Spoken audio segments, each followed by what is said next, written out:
Yo, what's up mga kalodi? Dito tayo ngayon sa SM Parañaque kung nag-deliver tayo ng kalodi.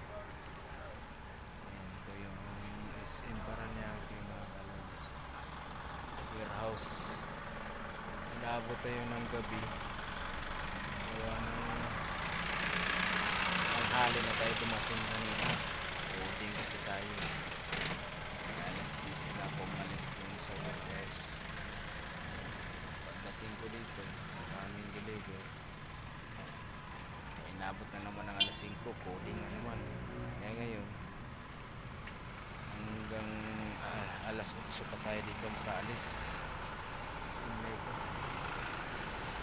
Dalawahan yung mga kalods. Dalawa kasama ko yan. Ayan. Mga kalods. Tapos lang natin, kakatapos ng panghuling truck nagbaba yung kakumbol ko.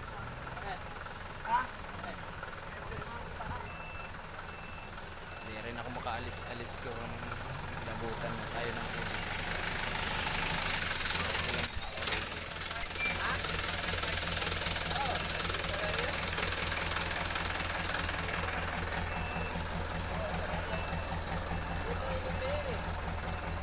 Mambo-nambo ko.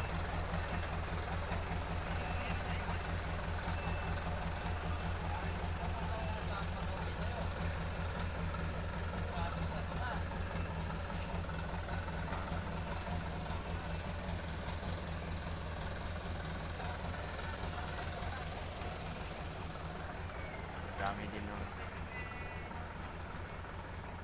Tambay dito.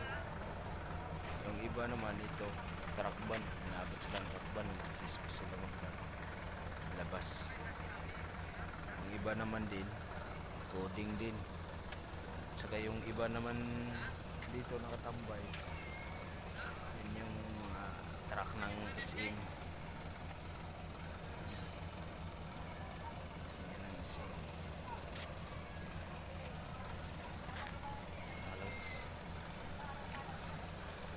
Nakakapagod mga kalods. Tapos uwi pa tayo mamaya ng warehouse sa Cainta. Ang oras na tayo makarating doon. Dating natin sa warehouse ng Cainta, uwi pa tayo ng Antipolo. Yan na. Kaya bugbog na tayo nito. Pero okay lang mga kalodi. Importante, nagtrabaho tayo marangal. Malaki tong warehouse na dito mga kalodi. Ayan yun. Hindi pa nagsirado, maya pa yan. Bagumba pa.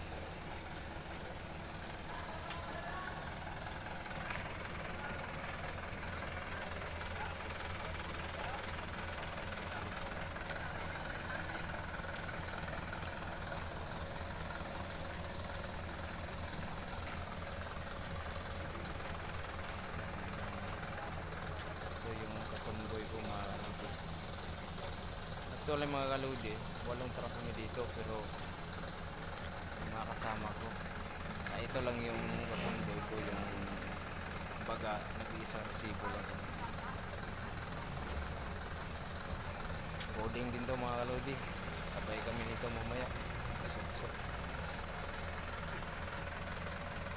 So yung 6 na truck mga kaludi, yung kasama ko din, sarili din yung sa resibo, yun, nakauwi na. Kumbaga, dalawa na lang kami naiwan dito sa warehouse ng SM.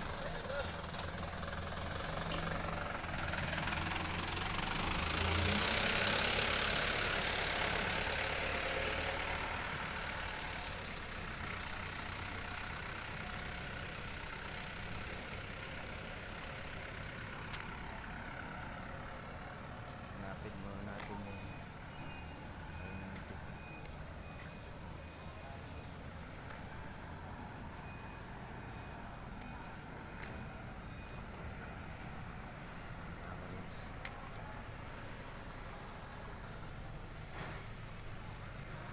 lakad muna tayo habang malayo pa yung oras.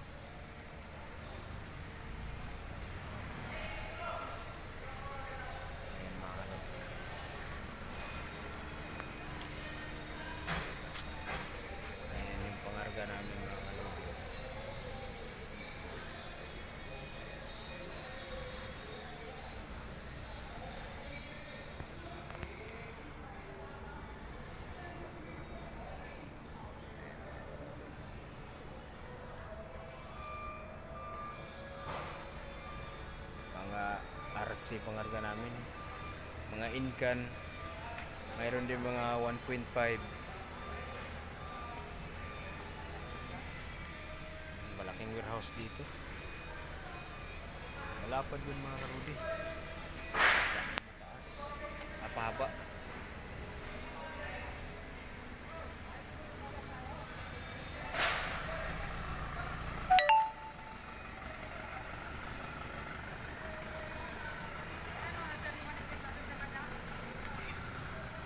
Lakad mo tayo mga kaluds.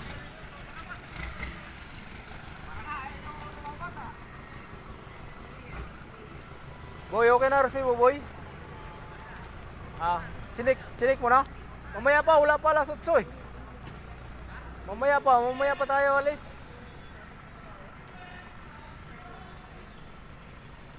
Mga kaluds.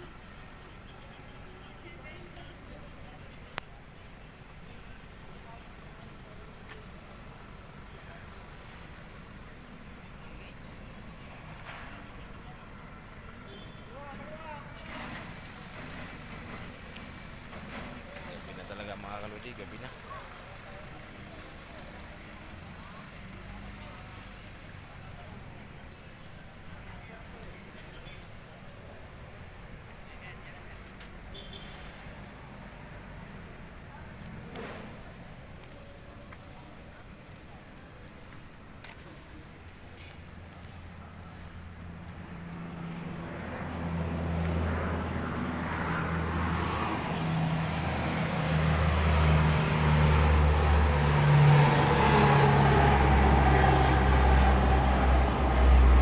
Dumaan yung airplane mga kaluds.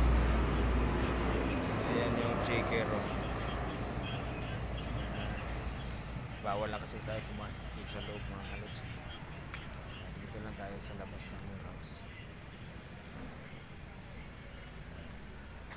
Ito kaya dumaan yung airplane mga kaludi. Malapit tayo dito sa airport ng Parañaque. Alas dito talaga daanan sa mga Philippine Airlines, Cebu Pacific. So, malapit lang tayo sa airport eh.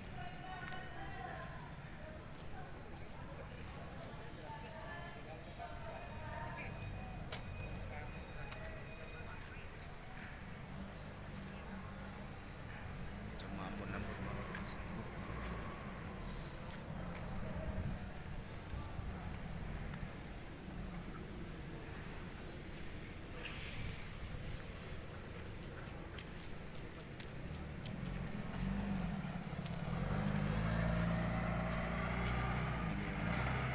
Container van.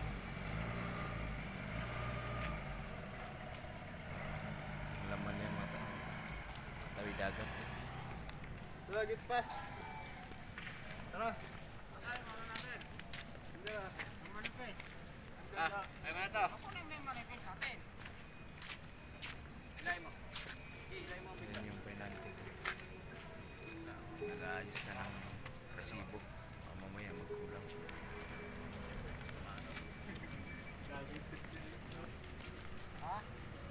Alis na kayo? Di na kayo paabot alas 8?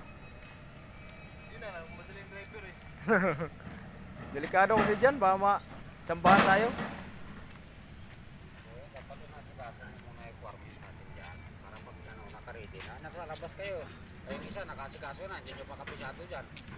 Oh, Ano mangyayari sa atin yan? Patuloy yan. delikado. Kapisado yung ano doon. Sila Yan yung kasama kong driver mga guys.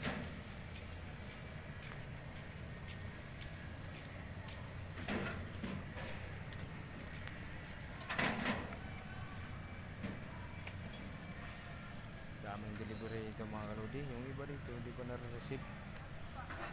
Gaya sa mga wing van, 10-wheelers yan, hindi pa na-receive yan. Sobrang daming deliver. Ang iba kasi nito galing pa to sa Mindanao. Di-deliver dito. Yung iba naman ano, galing daw sa Cebu eh. May nakausap kasi ako kanina na driver ng wing van. Galing daw sa Cebu. Deliver sila dito ng mga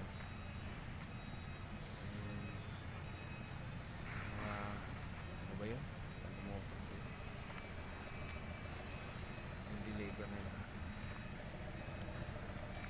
Basta yun na yung mga lodi. Kalimutan na kasi.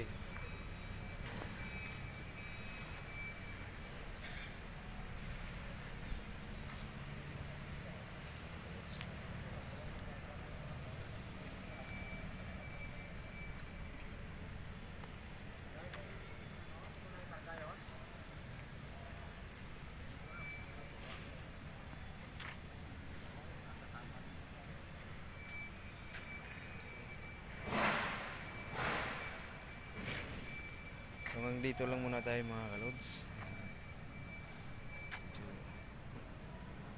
Medyo malakas-lakas na yung ulan. Good evening pala mga kalods. Sige, bye bye.